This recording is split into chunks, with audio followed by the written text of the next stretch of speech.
Облыс мешіттерінде жұма намазын оқуға рұқсат берілді. Ел аумағында коронавирус инфекциясының пайда болуы мен таралуын болдырмау жөніндегі ведомствоаралық комиссиясы осындай шешім шығарды.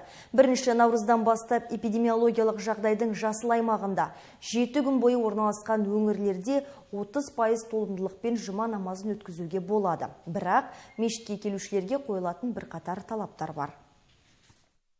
Атап айтсақ, мешітке міндетті түрде бетперде тағып келу. Мешіт кіреберісінде арнайы антисептик заттарды пайдалану.